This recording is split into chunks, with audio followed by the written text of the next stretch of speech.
Good morning, ladies and gentlemen, and welcome to the Fireside Session, an inside look at the pharmaceutical industry response to the COVID-19 pandemic and how it is preparing to face the antimicrobial resistance challenge and future pandemics. Before we start, let me remind you, for those joining us virtually, you can send your questions by clicking the question and answer tab on the right side of the screen. For those of us here in person, you can send your questions by first downloading the Congress app and clicking the question and answer also button and selecting this session. Otherwise, we also pass around a microphone so you can ask directly to Mr. Perry your questions. And to get to know a little bit more about us, you can also view our profiles on the Congress app.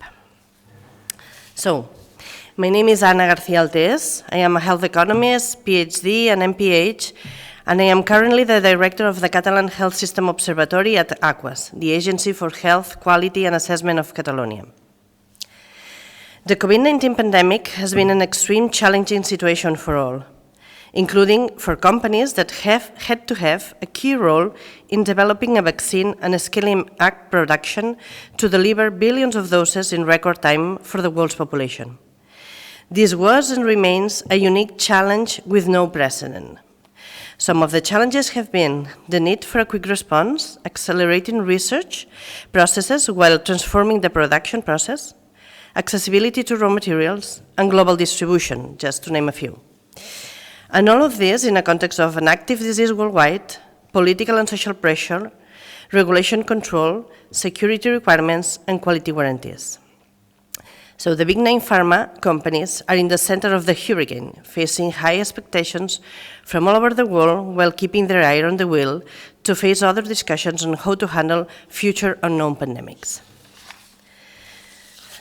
To know firsthand about the inside story and get insight into how the industry is confronting this evolving pandemic and how it plans to sustain the response to other looming health security threats like antimicrobial resistance, we have the pleasure of having with us Greg Perry. Greg Perry is the Assistant Director of the International Federation of Pharmaceutical Manufacturers and Associations. That is the international trade association representing the pharma companies and the body in official relations with the UN. The International Federation also represents the innovative biopharmaceutical industry on the Access to COVID-19 Tools Accelerator, a global collaboration to accelerate the development, production, and access to new COVID diagnostic therapeutics and vaccines, including COVAX. So welcome, Mr. Perry. It's an honor having you with us. We have prepared an interview with questions grouped around 3 blocks, around leadership, industry's capabilities, and external factors. When we have finished, we will open the discussion to questions from the audience. So let's just get started. The first questions are around leadership. Mr. Perry, when did you know for sure that COVID-19 was not like anything else, and how was this communicated within your membership at the beginning? Yes, and thank you very much. First, let me just say how honored we are to participate today. And also, I'd like to extend the thanks of the invitation from Thomas Cooney, our Director General, who had hoped to join us today, and who has been fundamental in that leadership that the industry, internally and externally, I think has shown in this pandemic. So I think from the very beginning, the industry was extremely aware and very concerned about developments which were taking place at the time in China. And I think it's worth indicating, and this will come out as I discuss, that the industry obviously has a long history of engagement in other areas such as HIV, such as Ebola, such as MERS. And the industry was very cognizant of what looked like was developing into an extremely serious situation. We were already engaging in January in screening vast libraries for potential treatment. We were looking at undertaking clinical trials, looking at partners. In February, we were very close to listening to what was happening at the WHO.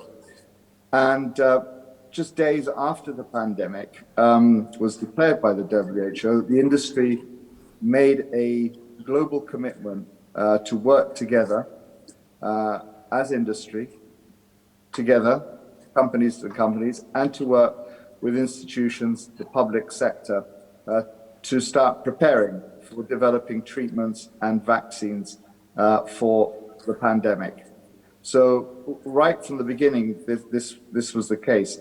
And I have to say the other point that came out very early on was the deep sense of wanting to ensure that there was going to be equitable access, a sense of solidarity, and the importance of that. And I can remember Thomas with us, in February.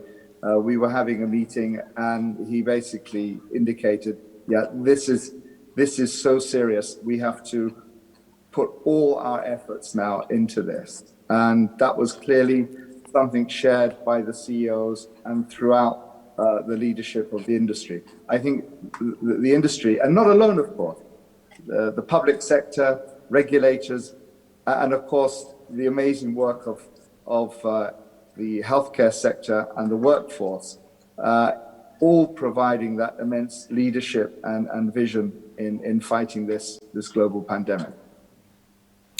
So in practical terms, which leadership steps or changes did you take, especially at the beginning, when we began to see how everything was evolving? And how did you as a leader address the situation? Yeah, I think the most immediate thing that we did was, as an association, but also as companies, is establish collaborative platforms. I think that was the most important thing. I mean, within IFPMA, we set up a task force. We brought the companies together. The companies themselves were starting to engage in various initiatives with other organizations. For example, looking, as I said, at partners, looking at working with academic institutions. So that was, I think, the most important thing, was a sense of collaboration and setting up the appropriate platforms to do that. We did. I think a very important thing that we did was to work together with the Global Fund and with the WHO and other initiators, CEPI, in developing the ACT Accelerator and, of course, COVAX. So it's all about the importance of collaboration, realizing that you can't, so working with others, which was important. But I do want to stress one thing. We also needed to do this without jeopardizing our current flow of medical manufacturing of both vaccines and treatments. And that was an essential part, which I might come back to later. It was absolutely essential that we were able to do more than was required, and do it in a collaborative effort, but at the same time be able to maintain the work that we did. And we can come back to this later. By the end of 2020, we were looking at vaccines that were being approved. So we went through a development phase, and that had been an amazing feat. And by 2021, of course, we had to look at other things that were starting to develop. So we, for example, launched a public campaign on vaccine because we were concerned about vaccine hesitancy. So we needed to deal with that. We needed to deal with issues around raw material supplies, supplies of injectable vials, etc. So we started having new issues that we had to deal with, and we worked in collaboration again with suppliers and with other organizations. And we had to look at now how to improve redistribution. So I suppose the main thing was adapting to change through collaboration, identifying the key points, but at the same time trying to work to maintain what was required also for the general community in public health. And related with that last point, what issues did you choose to keep high up on the agenda, despite the situation we all were living? Yeah, I think that comes back to the need to maintain existing supplies of medicines and treatments and vaccines. That was a really strong issue that we focused on. And that was, extremely concerning. I remember that at the beginning of the pandemic, because there was not just the impact of the virus itself on a person. There was the impact of the virus on the economy and on the supply chains. We were concerned at that time about personnel not being able to get into factories to produce, other medicines, where there were planes which were not flying, there were trucks which were not driving. So we really had to focus a lot of work, and a lot of work went in by many individuals in companies in this area. The companies, suppliers, regulatory authorities that worked night and day to ensure that we could maintain that supply. There were hiccups, unfortunately, in the supply chain. There were weaknesses that were exposed, less within, I think, maybe some of our more resilient companies. But everyone worked together to try and do that. So keeping the existing structures on track, I think, were very important. And for many companies, of course, it was also about, we had to focus on COVID, but there's a lot of other innovation and research and development that is going on, whether it be for cancer, for Alzheimer's, for HIV.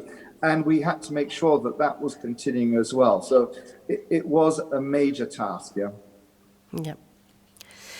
Let's move now to the issues regarding building the industry capabilities. Companies that did not produce vaccines, or it was not a major part of their business, made quick changes to company strategy. What made them change the decision and risk of undertaking this challenge?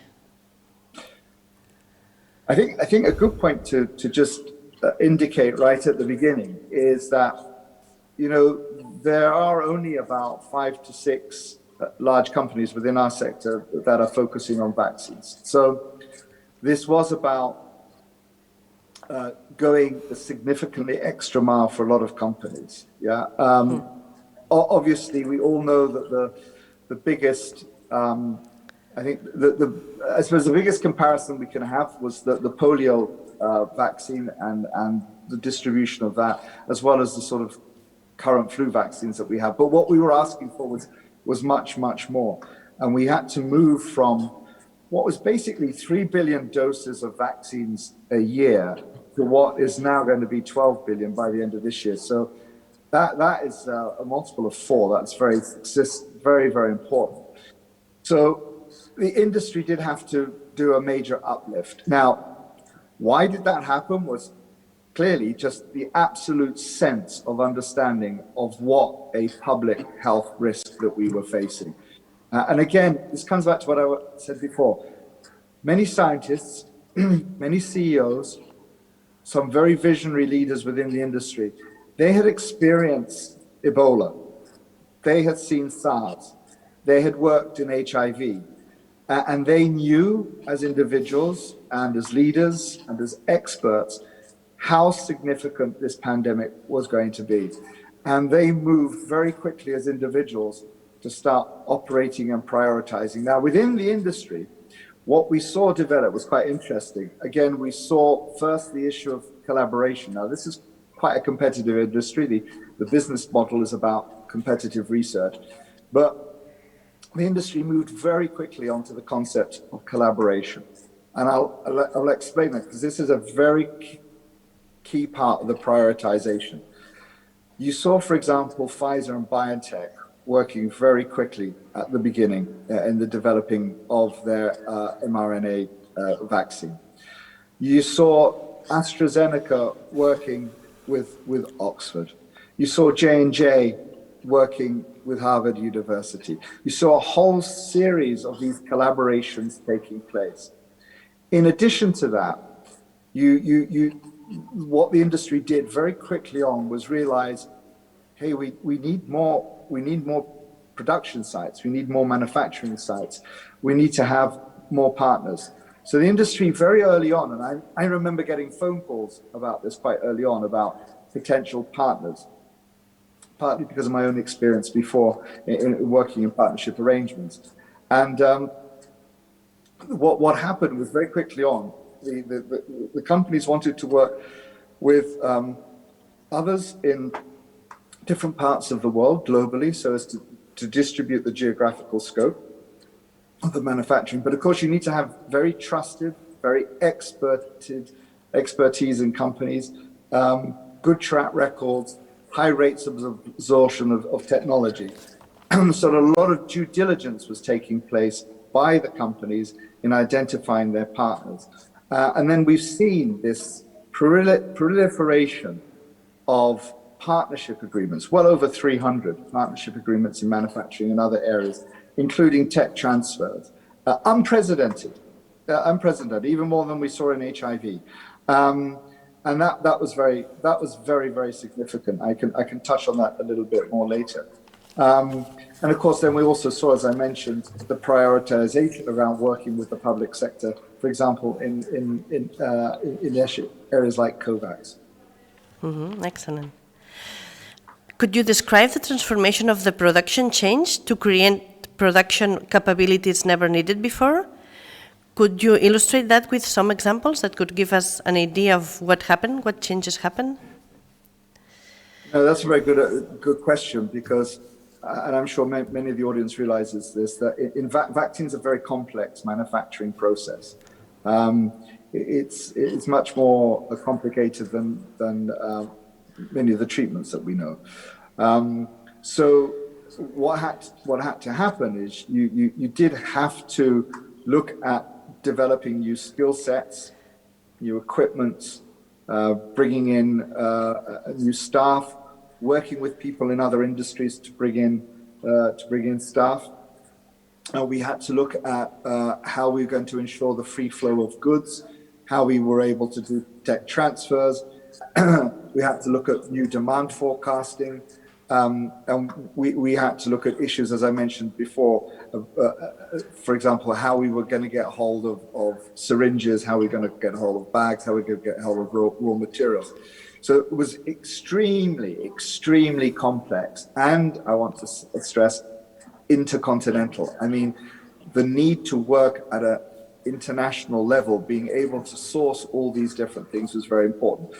So what companies needed to do, they needed to readapt certain production sites.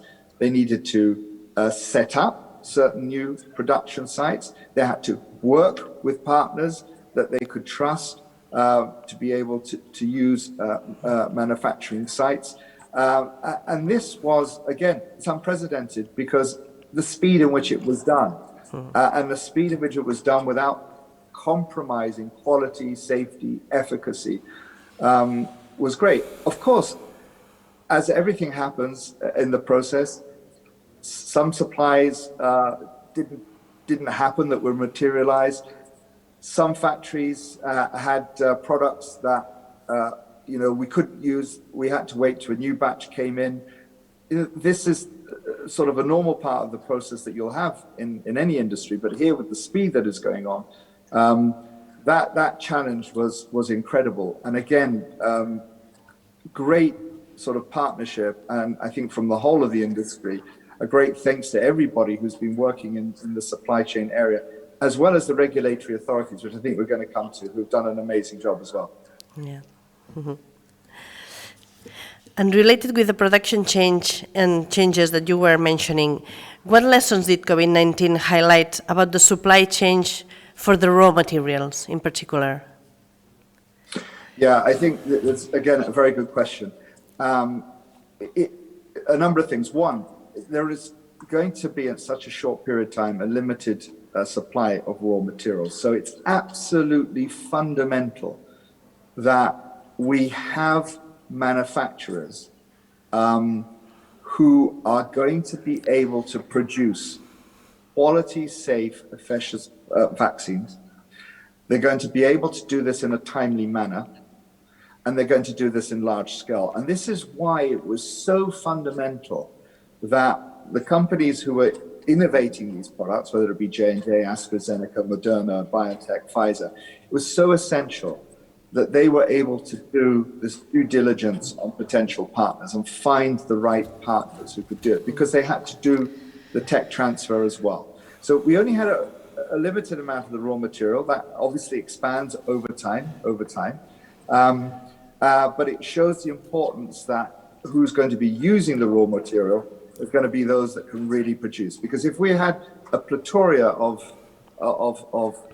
manufacturers, you could have been wasting raw material. You could have been putting pressure on the raw materials there. That's the first thing. The second thing is the importance here of free movement, no trade barriers, no nationalism. That is so fundamental, because if we can't have that, then we can't develop the products. And this is one of the biggest lessons learned, is the international dependency we all have on one another. Now, we can look at areas of local production. There's a lot of justification around some of that, but we've always got to remember that we'll be working in an international environment. And that is a great responsibility, I think, of governments to work together in that. Mm-hmm. Yes. You have mentioned several times a collaboration, right? What was the role of the International Federation in all these collaborations that have appeared, during COVID-19? What were the main challenges and what were the main benefits? How do you see this? Yeah, I think, again, the important thing for IFPMA, and I do want to stress here the amazing leadership that Thomas Cooney has given to the IFPMA and to the industry in working to bring the CEOs together. They wanted to work together, but providing platforms. I mean, one important thing was providing platforms for CEOs to explain to the world what they were doing and the complexities and their commitments. So we held a series of media briefings for CEOs. We have set up various task forces within the industry group, as I said. But very importantly, apart from the industry collaboration, was that role working with the WHO, with CEPI, with Gavi, with many others in establishing the ACTE accelerator for increasing access to COVID therapeutic and vaccine tools, as well as diagnostics. And I think that was very fundamental. And the industry, through the IFPMA, because we worked on behalf of the industry as a whole, and organizations prefer to work with the trade association through one-to-one in these situations. We operated very closely with these. We helped set them up. We're involved in the COVAX and in the treatment area. This has been a very important role for IFPMA. We've been able also to bring in expertise from different parts to help in these discussions. So I think IFPMA has always been there as a platform to be a partner, to co-create, to provide solutions. And I think the strength of having a strong organization like IFPMA is when a crisis like this happens, we are able to respond in the way that we have done, and because we work so closely with our companies and with other organizations. Mm-hmm. Excellent. Now the tricky question. Vaccinating the world is key to ending the pandemic. And less than 4% of people in low-income countries have been vaccinated. The international pressure is enormous, as you know, which echoes almost every day in newspapers like the New York Times or in the Washington Post. The key seems to be to transfer the technology to support production globally. Why this is not happening, or why this is not happening quick enough, and what are your views on that? What do you think? Are there any alternatives? No, I'm really delighted you've asked this question, because I think it's a question and an issue that needs to be discussed.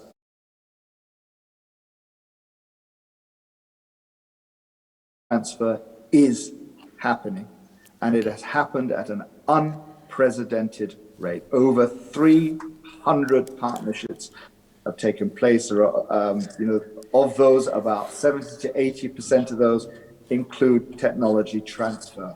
It's been unprecedented, and I've worked in this area, and I've seen it in HIV by companies, but this has been unprecedented in the speed and the scale. That's the first thing.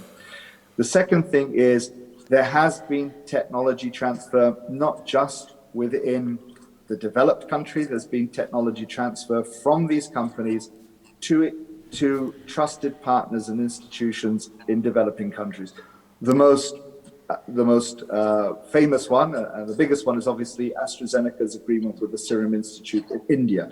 But that's not the only ones. There's been agreements in Brazil, for example. We've had agreements now struck, for example, with J&J in South Africa with Aspen. Now that was one of the first agreements as well, and that was very significantly for fill and finish. And we've heard more recent ones, for example, with Pfizer-BioNTech as well, with Biovac in South Africa. And in fact, so I want to stress that is all happening. The third thing I want to stress is that the majority of vaccines are actually produced in developing countries, not just from licensing agreements from us, but also obviously from manufacturing, which is taking place in China and elsewhere. So number one, tech transfer is happening. Number two, it is happening including with developing countries. And number three, developing country manufacturers and developing countries are actually where the majority are. So that's one thing.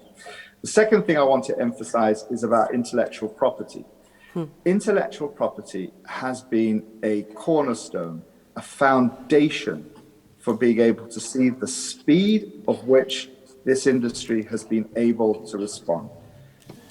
People are only seeing the tip of an iceberg, of an innovation iceberg. They're seeing the result. What happened underneath was years of investment and time in innovating, in discovery, for example, of the mRNA technology. And that required investment. Majority of that investment still remains by far from the private sector. And that happens because you have an intellectual property portfolio. You will not get investment from the private sector, from shareholders, unless you have intellectual property. And intellectual property, not only a cornerstone just for this industry, but if I can take small biotech companies, and we met with them recently, it's all they have. It's fundamental. They develop these products, they create an intellectual property, and through that, they're able to sell their innovation through the value chain, through that. So intellectual property has been an absolute cornerstone in seeing where we've got to today. So you can't cut that off. So that's the second thing I wanted to get across. The third thing I wanted to get across is there's been a lot of talk about an IP waiver. And you know, I understand people want to see quick results. They want to see something that will have an immediate impact.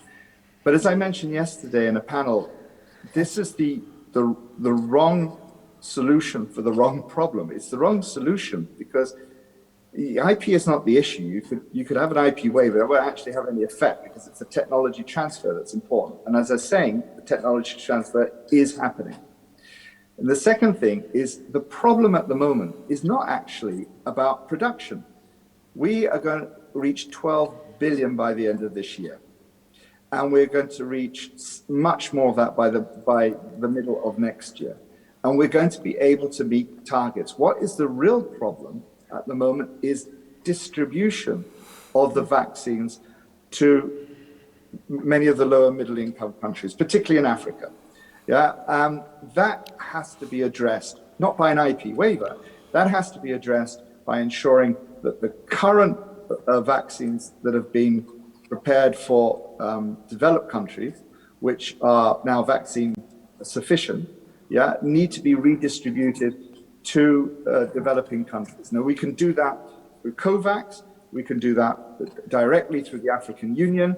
As an industry, we are committed to that, and we want to work with everybody to do that. And that's why we issued, some time back our 5-step program of what that was number one of the issues was to work together. And we must do that. And we welcome statements by the G7, we welcome statements and what's been done by the EU and by the US. These distributions have to be done in a very coordinated way, so as the countries that are receiving them have enough transparency and understanding when they're coming and being able to distribute them. So that's important. But I do also want to emphasize that another thing is that obviously when the vaccines were rolled out, they were rolled out in what were high prevalence countries, which is, for example, the UK and the EU and the US. But through the mechanism which set up with COVAX, we were actually able to deliver the same product under license to Ghana 3 months later, roughly 3 months after it had actually hit the UK. So there was unprecedented ability. Now, it's not been as good as it should be. We need to learn the lessons from that. We are totally committed to COVAX and we want to see it work. And we want to see and ensure that there is vaccine equity that is taking place. Okay. Let's talk a bit about treatments. There's a lot of focus on vaccines, but treatments are a key part on this pandemic strategy, with some promising products being tested already and some of them that seems to be successful. How big a role do you think they must play in tackling the pandemic? Yes, that is a very good question, and vaccines alone won't be enough. That is clear, and we have seen the use of treatments already having a significant impact, and of course that's in hospital settings as well. So from your side as professionals, the use of these treatments in hospitals is very significant, and indeed it's been a little bit the little brother to the vaccines in this whole debate. But companies have invested, they have put time into developing these products, and they're having an impact, and we will see more as we come along. I think another thing I want to stress, and come back to what I said, one of the first approved treatments which came from Gilead was also immediately locked into a voluntary licensing agreement for 127 countries.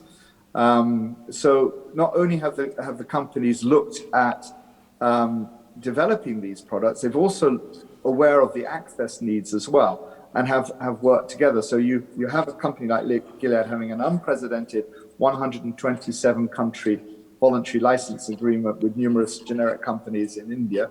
We heard recently there's been the announcement by MSD for a novel product with the medicines patent pool for over 100 countries, and Pfizer, which is I think next in line now for providing a treatment, has announced that it's in negotiation with the medicines patent pool as well. So very quickly, medicines patent pool, an organization set up to look at partnering between innovators and generics, so as to provide licensings to generics to provide the same products in developing countries under license. So yes, the treatments are very important. They have been developed. They're under development now. They are going to be approved. What is very important, and I hope we come to the regulatory angle, has been the importance of regulatory approval for all these products. Mm-hmm. So let's go now to the last section of the interview, and let's talk about the external factors.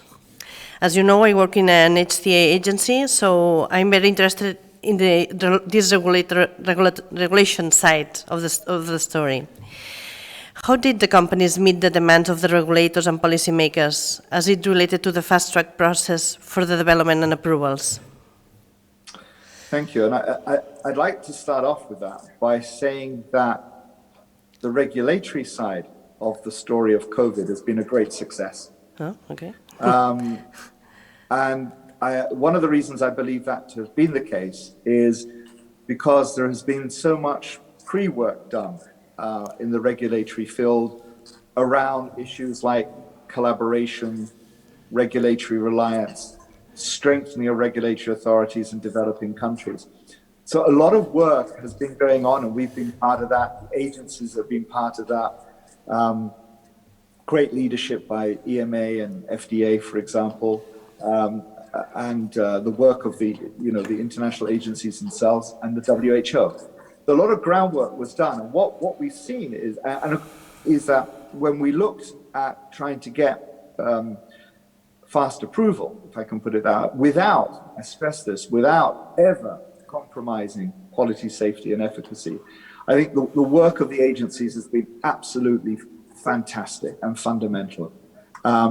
They've put a lot of resources and time into this. They've worked extremely collaboratively together and with the industry, and we have seen speeds of approval, for example, by the FDA, the EMA, WHO emergency use, and then subsequently a collaborative procedure after emergency use of WHO in less developed countries. It's all been moving quickly. The introduction of this new rolling reviews, which I think will have an impact in probably beyond the pandemic, or I hope it does, have been very, very fundamental.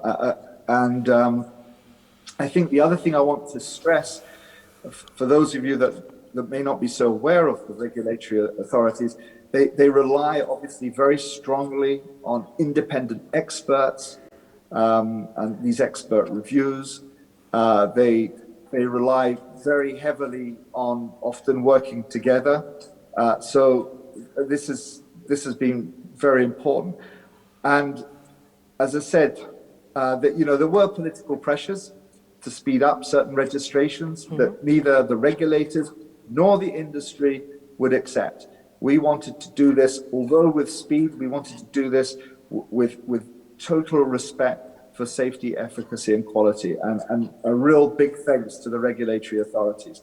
And I think another thing, having said that, is, and I suppose a sense of frustration, is I wish that people would listen more to the expertise of the regulatory authorities when they're explaining how vaccines can be used and who they can be used for, and having faith in what they're saying, and not listening to what might be said on the internet or social media, or unfortunately sometimes misinformed politicians as well. I mean, the regulatory authorities are the experts in this, and as I said, that it has been a great success story. And related to what that you were saying, the citizenship, the citizens, how much of a role does vaccine confidence play in putting to rest this pandemic? Well, I think, a lot. And I was amazed myself to read recently, there is apparently 1 billion worldwide unwilling to take vaccines. I think all of us in the room know people who are very skeptical about vaccines. There are a lot of conspiracy theories which are extremely worrying, and this is one of the downsides, of course, of social media and the internet. It's so important that political leaders, regulatory authorities, and more important, probably those who are engaged as in the workforce, those who are engaged as community leaders, TV presenters, whatever, are able to reassure people about the importance of what is happening. And the reason is because it's working. The vaccines are working. We have seen such incredible impact in the fall of hospitalizations. Yes, we know that even if you're vaccinated, you can still contract COVID, or certain people will be doing that. But that doesn't matter. You're going to live. You're going to survive. You're not going to be hospitalized. And the impact is fantastic. The Hospital Federation Conference is taking place because it works. So we must gain that confidence. And we, as I said, we launched a campaign, Team Vaccine, on vaccine confidence. We believe it had. Now, I know there are people out there. I know personally people who are scared of vaccination. They're worried. They're worried about the side effects. They're worried about will it really work? And I think there's these people. They need to build up confidence, and people need to talk to them. Yeah. And I separate those from people who who are simply anti-vaccine for other reasons. And to wrap up, two personal questions. The first one, what are the key learnings? You can make it personal, your key learnings from the COVID-19 pandemic. I think from me personally, I think it's so important, to work in partnership. It sounds obvious. It sounds a bit like, what everyone would say, but it shows that it's so important. And that's partnership between the private sectors, between private sector and private sector, very important, and also between the private sector and the public sector. I think that is probably the first thing that's come out. The second thing I've learned, what I've learned actually from a personal point of view is the amazing individuals that have worked in this. And I've seen this with certain individuals in companies, from the leadership, but also people who have spent night and day working on these issues. For example, I was talking about the supply chain and how they worked night and day to ensure factories were open, products were done all right. And of course, that also relates, and I speak personally, but I think I speak for everybody in our industry, is the amazing work that has been put in by the health workforce, nurses, carers, doctors, those working in hospitals. Absolutely, it's been amazing. You're on the front line. You're on the front line of the war against COVID. And I was saddened to hear on French radio yesterday how nurses are leaving the profession in France because it's too much for them and they're not paid enough.